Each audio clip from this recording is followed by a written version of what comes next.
নমস্কাৰ বন্ধুসকল, আপোনালোকক মোৰ এই চেনেলটোলৈ স্বাগতম। আজি মই কেইটামান কুৱেশ্যন লৈ আপোনালোকৰ মাজলৈ আহিছোঁ। ইয়াত প্ৰথম কুৱেশ্যনটো কি দিছে চাব। যদি √2x = 2√3 হয় তেনেহ'লে xৰ মান কিমান হ'ব সুধিছে। আমি এই কুৱেশ্যনটো যি দিয়া আছে লিখি লৈছোঁ। √2x = আমাৰ দিয়া আছে 2√3। এনেকৈ যদি √2 থাকে আপোনালোকে এইটো একেবাৰে সহজ কুৱেশ্যন, দুয়োফালে কি কৰি দিব, স্কুৱেৰ কৰি দিব। ইয়াতো স্কুৱেৰ কৰি দিলোঁ আৰু এইফালেও স্কুৱেৰ কৰি দিলোঁ। ইয়াত স্কুৱেৰ কৰি দিলে কি হ'ব, আমাৰ যিটো √2 আছে সেইটো উঠি যাব।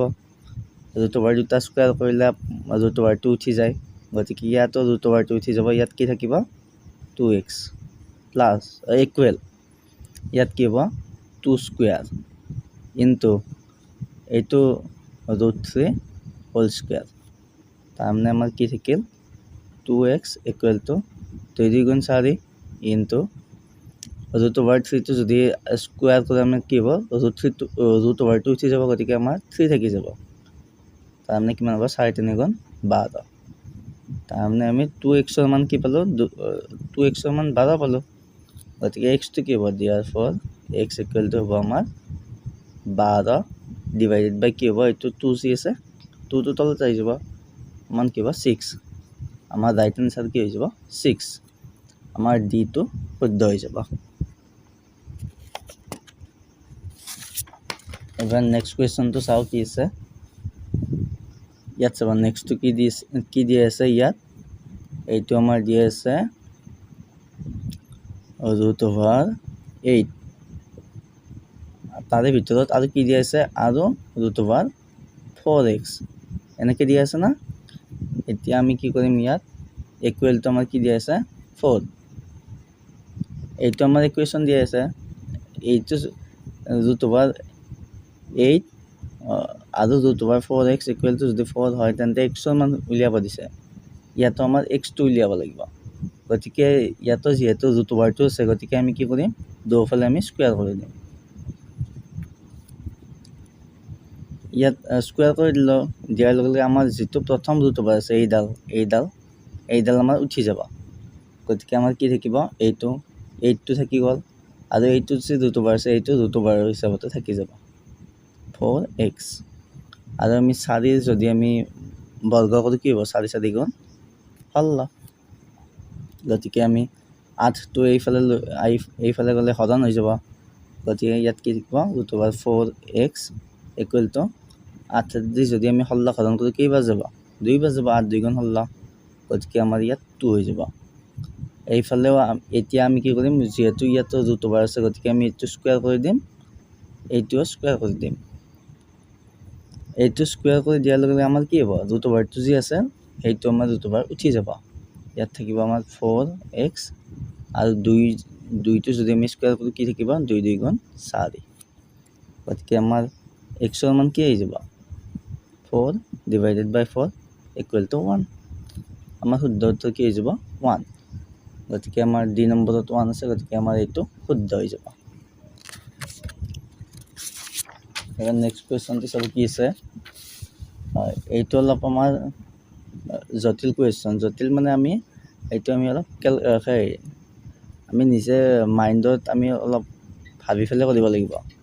ইয়াত কি আছে, যদি x - 1 whole to the power x = 81 হয় তেন্তে xৰ মান কিমান হ'ব সুধিছে।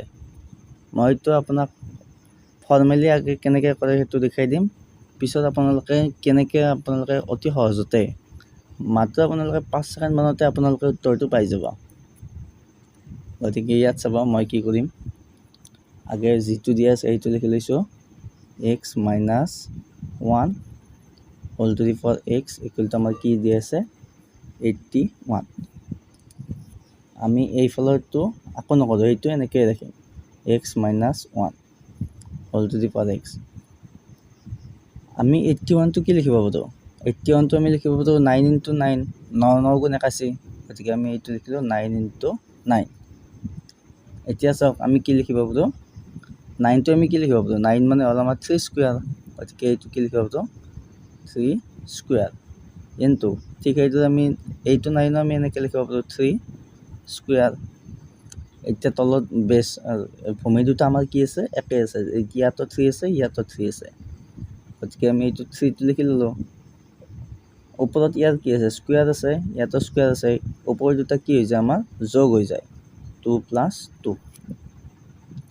এতিয়া চাওক কি আছে 3 to the power 4, তাৰমানে আমি কি পালোঁ, এইটো আমি ইয়াত লিখা নাছিলোঁ, ইয়াত আমি লিখি দিলোঁ x - 1 whole to the power x মানে পালোঁ আমি 3 to the power 4।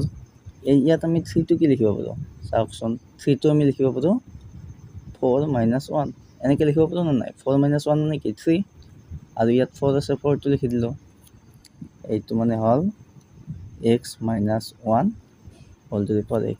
ইয়াত চাওকচোন এতিয়া আমাৰ একে একে লাগিছেনে, ইয়াতো x আছে ইয়াত 4 আছে 1 আছে 1 দিলোঁ, ইয়াত x আছে ইয়াত 4 আছে, তাৰমানে আমি xৰ মানটো কি পাই গ'লোঁ, ইয়াতো xৰ জেগাত 4 ইয়াতো xৰ জেগাত 4 একে একে হৈ গ'ল, গতিকে আমি লিখিব পাৰোঁ x = 4। এইটো আমাৰ শুদ্ধ উত্তৰ। ইয়াত আমাৰ কি হৈ যাব 4টো শুদ্ধ হৈ যাব। এতিয়া মই যে কৈছিলোঁ আপোনালোকক অতি সহজতে উলিয়াব পাৰিব বুলি, এতিয়া চাবচোন এইটো আমি ইকুৱেশ্যনৰ পৰা আমি এইটো নুলিয়াওঁ, আমি এইটো কৰা সহজ পদ্ধতি হ'ল আমাৰ অপশ্যন যি আছে অপশ্যনৰ পৰা আমি উলিয়াব লাগিব। ইয়াত আমি যদি ইয়াত 1 আছে, গতিকে আমি যদি xৰ মানটো যদি 1 পাতো চাবচোন মিলিব নেকি, 1 - 1 হোল টু দি পাৱাৰ 1, তাৰমানে আমাৰ কি হৈ যাব 0 to the power 1, 0 to the power 1 মানে কি 0, এইটো আমাৰ মিলিল নেকি, তাৰমানে আমাৰ কি হ'ব লাগিব এইটো মানে 81 হ'ব লাগিব।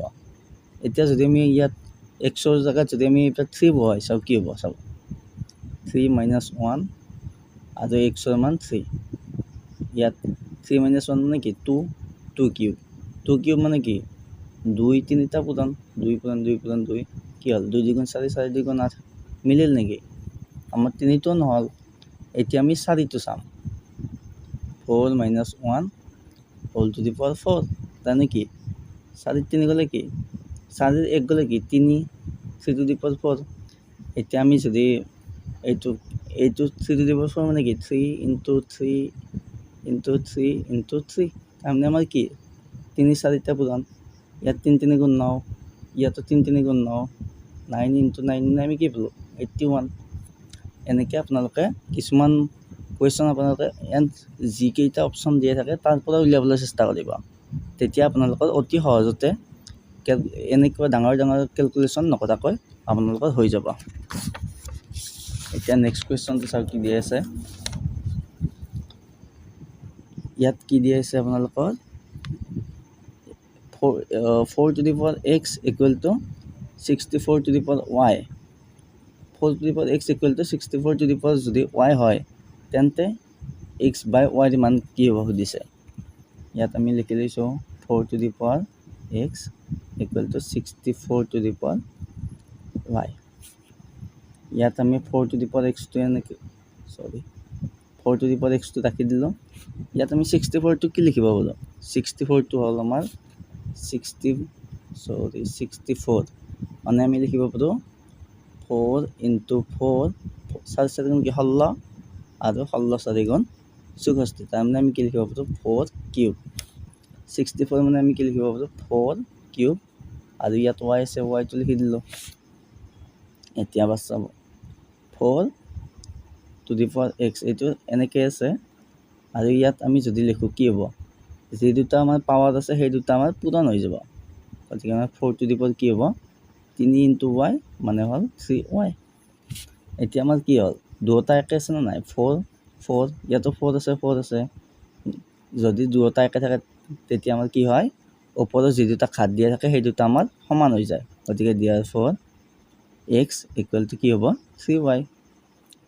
এতিয়া আমাৰ xৰ তলত 1 এটা আছে, আৰু এতিয়া চাব yটো যদি এইফালে আহি যায় কি হ'ব x to the power x বাই কি হৈ যাব y = আমাৰ ইয়াত কি থাকিব 3, গতিকে x/y ৰ মান আমি কি পালোঁ 3 পালোঁ, এইটো আমাৰ ৰাইট হৈ যাব। এবাৰ নেক্সট কোয়েশ্চনটো চাও কি দিয়া আছে। ঠিক কৰিবা এইটো।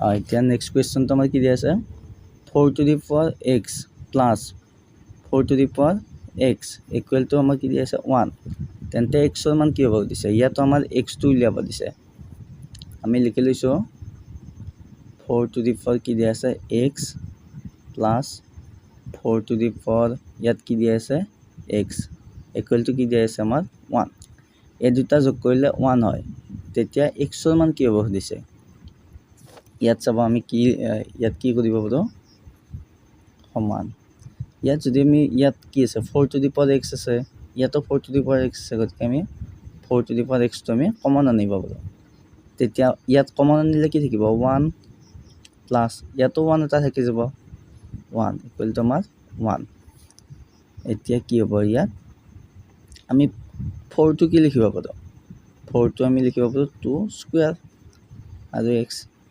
ইয়ালৈ কাৰোবাৰ কিবা খকজা আছে নেকি ইয়ালৈ কোনো ধৰণৰ খকজা নাই আমি ইয়াত দেখিলে আমি গমেই পাই যাওঁ আৰু ইয়াত 1 + 1 কি হ'ব 2 ইনটু 2 ইকুৱেল টু আমাৰ 1 এইটোতো তেনেকৈ ৰাখিছোঁ ইয়াতো আগৰটোৰ নিচিনা কি হ'ব 2 টো লিখি ল'লোঁ ইয়াত কি হ'ব 2 আৰু x টো পূৰণ হৈ যাব গতিকে আমাৰ কি হ'ব 2x ইনটু ইয়াত কি আছে 2 ইয়াত অকল 2 আছে মানে ওপৰত এটা 1 থাকিবই ইয়াত আৰু কি হৈ যাব 1 এতিয়া আমাৰ যদি আমি চাব এতিয়া যদি আমি কি কৰোঁ ইয়াত যদি আমি 2 ইয়াত 2 আছে ইয়াতো 2 আছে গতিকে আমি 2 টো ৰাখি দিলোঁ তলত ইয়াত ওপৰত কি থাকিব 2x ইয়াত কি আছে আমাৰ 1 এটা আছে নে নাই গতিকে আমাৰ প্লাছ কি হ'ব 1 ইকুৱেল টু কি হ'ব 1 এতিয়া চাব 2x প্লাছ 1 আৰু ইয়াত কি আছে আমাৰ 1 মানে আমি কি লিখিব পাৰোঁ আমাৰ যিকোনো আগৰ ভিডিঅ'ত কৈছোঁৱে a to the power 0 মানে 1 যিকোনো সংখ্যাৰ ওপৰত যদি আমি পাৱাৰটো 0 দি যাওঁ তাৰ মান কি হৈ যাব 1 গতিকে আমাৰ 1 to the power 0 মানে 1 2 to the power 0 মানে আমাৰ 1 তাৰমানে আমি 1 মানে কি লিখিব পাৰোঁ 1 মানে 2 to the ইয়াতো 2 আছে যিহেতু আমি ইয়াতো 2 লিখি দিলোঁ 2 to the power 0 এতিয়া চাওকচোন আমাৰ এইটো আৰু এইটো একে হৈ গ'ল হয় না নাই গতিকে আমি কি লিখিব পাৰোঁ ওপৰৰ ঘাত দুটা আমাৰ কি হৈ যাব সমান হৈ যাব গতিকে 2x প্লাছ 1 ইকুৱেল টু আমি 0 লিখিব পাৰোঁ এতিয়া চাব ইয়াত 2x টো থাকি গ'ল 1 টো এইফালে গ'লে কি হ'ব -1 আৰু x মানে আমাৰ কি হৈ যাব -1/2 কিন্তু অপশ্যন কেইটা চাওকচোন অপশ্যন কেইটা দিয়া আছে আমাৰ দশমিকত গতিকে আমি জানোৱে 1/2 মানে কি 0.5 -1/2 মানে কি হৈ যাব -0.5 আমাৰ ৰাইট এনসাৰ কি হৈ যাব -0.5 এইটো আমাৰ এনসাৰ হৈ যাব আমাৰ ইয়াত C নম্বৰত আছে গতিকে আমাৰ এইটো শুদ্ধ হৈ যাব গতিকে আপোনালোকৰ এনেধৰণৰ কুৱেশ্যনবিলাক আপোনালোকৰ এক্সামবিলাকত আহি থকা দেখা যায় গতিকে আজিৰ ভিডিঅ'টো এইখিনিয়ে আছিল যদি ভিডিঅ'টো ভাল লাগিছে লাইক কৰি দিব আৰু চেনেলটো ছাবস্ক্ৰাইব কৰি দিব